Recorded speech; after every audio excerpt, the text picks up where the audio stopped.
Hey, what's up, everyone? So I've been asked by potential investors and a few of my mates that are just curious about what my team and I are up to.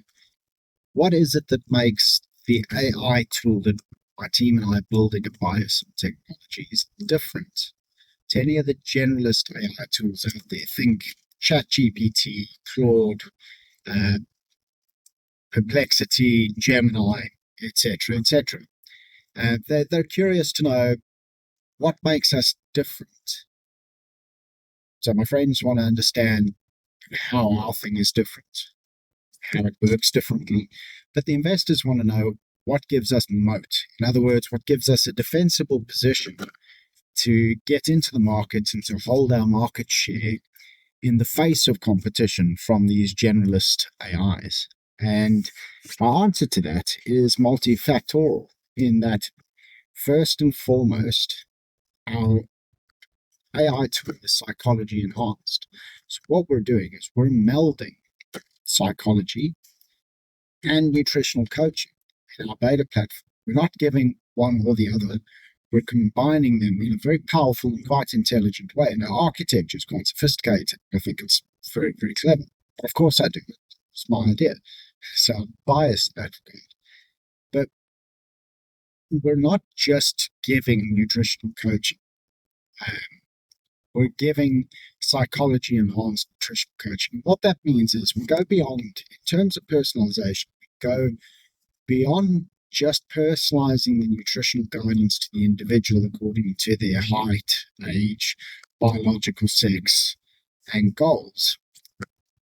For example, a person needs to eat a certain amount of protein, a certain amount of fat, get a certain amount of essential nutrients based on how tall they are, based on how old they are, based on their physical build, based on whether they're male or female. There's differentiations based on the uniqueness of your biology that impact how that all works.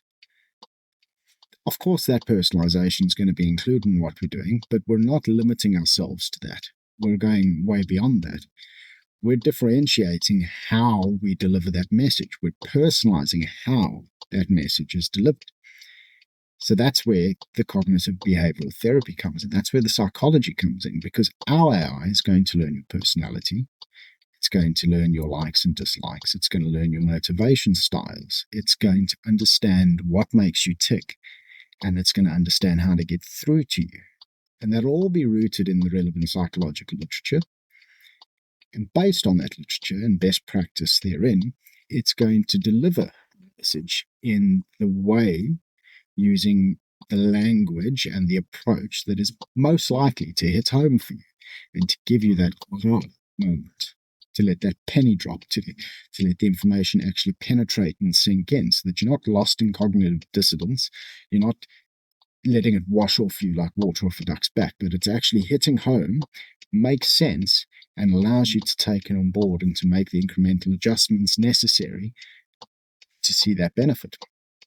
So that's our psychological enhancement moat, and I think it's quite brilliant. There's no other tool in the metabolic health space that currently does this. I'm hoping we will be one of the first.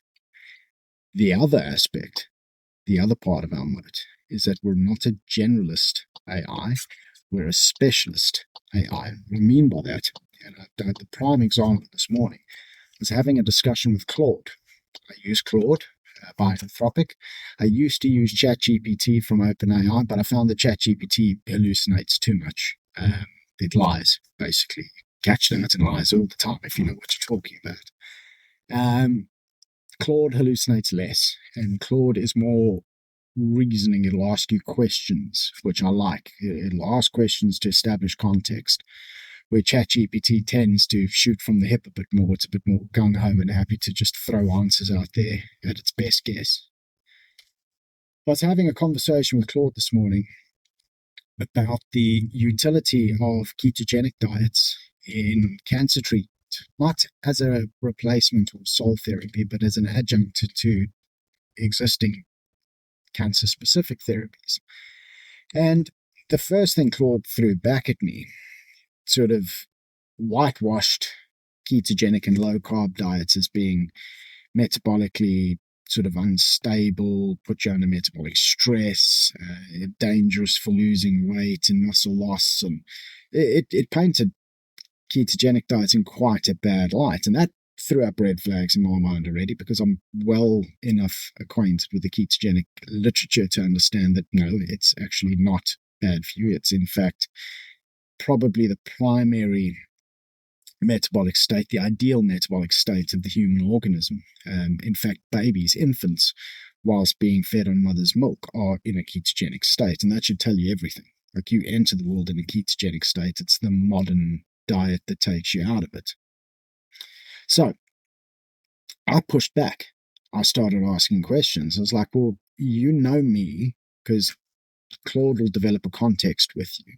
It'll understand and have access to your past chat history. It'll build its own picture about who you are and how you think.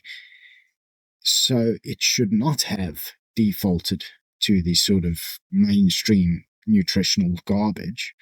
It should have remembered that context, and it should have applied that context in the conversation with me, so that we don't have to rehash old ground, because we've been through that before.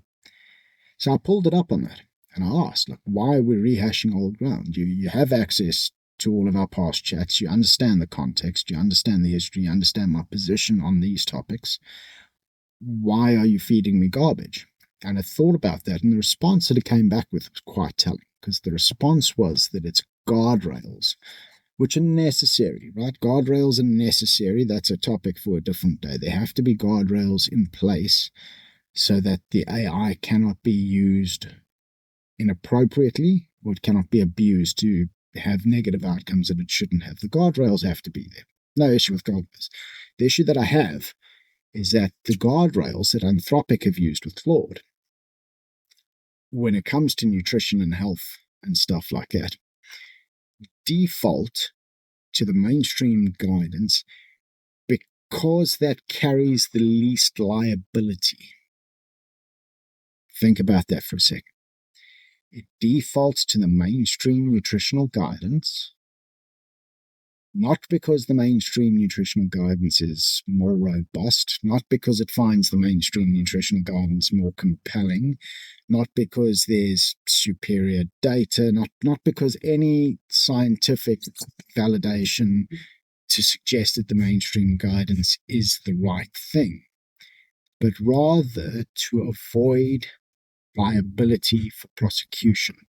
It's a cover your ass institutional stance to help Anthropic avoid prosecution, to avoid the headache and the cost and the burden of being taken through the court system, here, there, or anywhere, because someone disagrees with the advice that it's given. If it bases its advice on the mainstream narrative, that is the most defendable position for it, to avoid liability.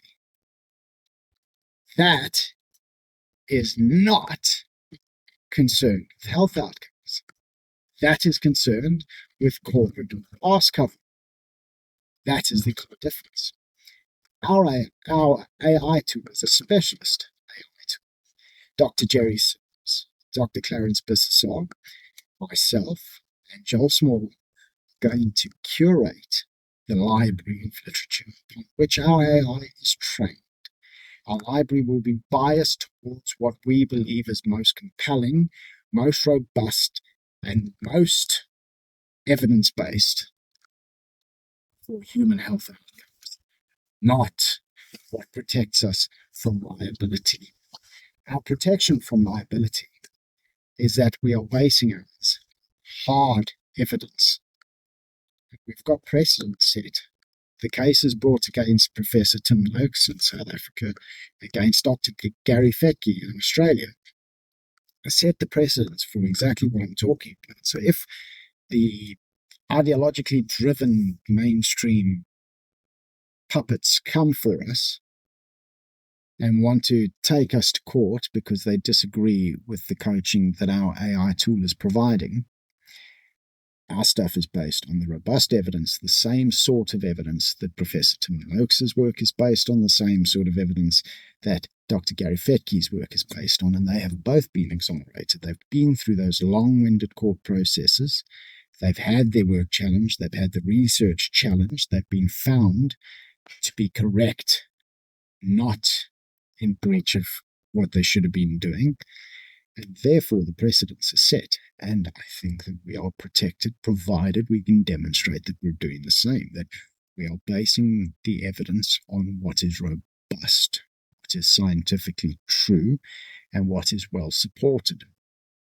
So we're curating our evidence, and we are going to train our AI to base its reasoning, to base its guidance, to base what it gets across in both areas, so nutritional guidance and psychological guidance, according to the literature that we provide.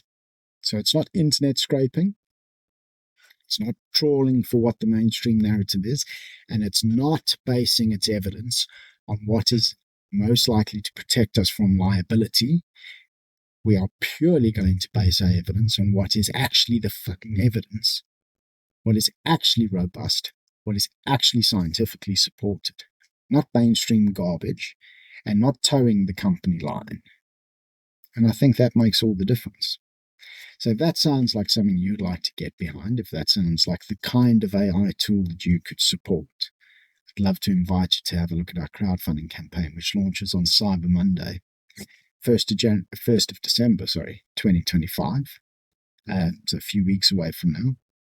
Follow the link in the video description below to our website, www.BioSymm Technologies.com, where you can see a breakdown of what it is that we're building for our beta platform, and you can sign up to our waiting list. Love to have you on board as part of our founding community. Thanks.